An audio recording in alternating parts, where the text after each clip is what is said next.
हरियाणा के मुख्यमंत्री नायब सिंह सैनी ने विधानसभा चुनाव में वोटिंग की तारीख बदलने के लिए चुनाव आयोग को धन्यवाद कहा है। हरियाणा में पहले 1 अक्टूबर को वोटिंग होनी थी, लेकिन चुनाव आयोग ने शनिवार को तारीख में बदलाव का ऐलान किया। हरियाणा में अब 5 अक्टूबर को वोटिंग होगी और मतगणना 8 अक्टूबर को होगी। बीजेपी और इंडियन नेशनल लोकदल ने चुनाव आयोग से अनुरोध किया था कि लगातार छुट्टियों को देखते हुए चुनाव की तारीख बदली जाए। दोनों पार्टियों की दलील थी कि छुट्टियों की वजह से वोटिंग प्रतिशत कम हो सकता है। इंडियन नेशनल लोकदल ने भी चुनाव आयोग को धन्यवाद कहा है। वहीं कांग्रेस ने चुनाव आयोग के फैसले को लेकर सवाल उठाए हैं। जम्मू कश्मीर में भी वोटों की गिनती 8 अक्टूबर को होगी। जम्मू कश्मीर में 3 चरण में वोटिंग होगी। वहां 18 सितंबर, 25 सितंबर और 1 अक्टूबर को वोट डाले जाएंगे। इंडियन नेशनल लोकदल के नेता अभय सिंह चौटाला ने बताया है कि उनकी पार्टी और बहुजन समाज पार्टी के बीच सीटों के समझौते पर बात फाइनल हो चुकी है। चौटाला ने बताया कि हरियाणा विधानसभा चुनाव में उनकी पार्टी 53 और बीएसपी 37 सीटों पर चुनाव लड़ेगी। हरियाणा में कुल 90 सीटें हैं। उन्होंने बताया कि सोमवार को यह तय कर लिया जाएगा कि कौन सी पार्टी किन सीटों पर चुनाव लड़ेगी। चौटाला ने बताया कि दोनों पार्टियां मिलकर चुनाव प्रचार करेंगी। 4 बड़ी रैली जो है हम चारों कोणों में करेंगे। एक सरसा में करेंगे, एक पलवल में करेंगे, एक जींद में करेंगे और एक उसके साथ हम बाड़ा में करेंगे। इनमें बहन मायावती जी आएंगी चारों के अंदर। बाकी जगह पे सारे हरियाणा प्रदेश में मैं और आकाश आनंद दोनों जो है मिलकर के चुनाव प्रचार करेंगे। चौटाला ने सरकार बनने की स्थिति में पेंशन बढ़ाने का वादा किया है।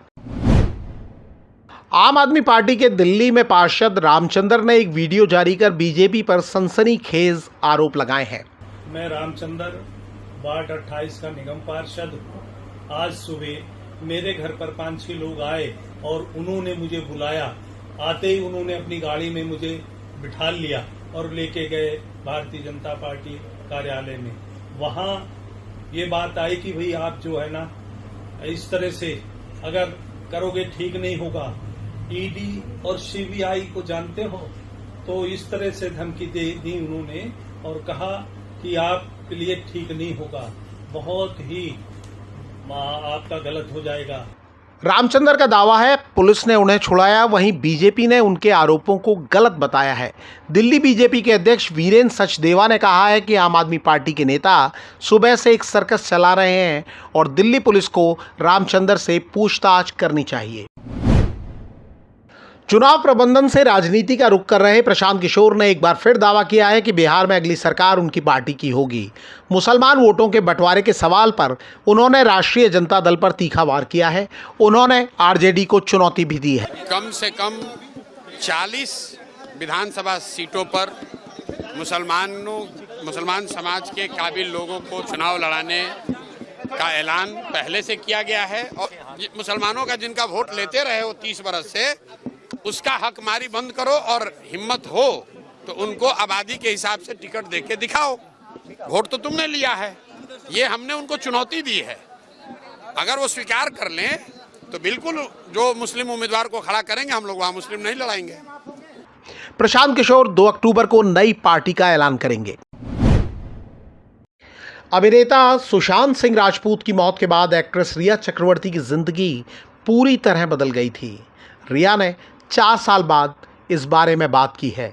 सुशांत की मौत के बाद कई लोगों और मीडिया ने रिया को कटघरे में खड़ा कर दिया। उन पर कई तरह के आरोप लगाए गए।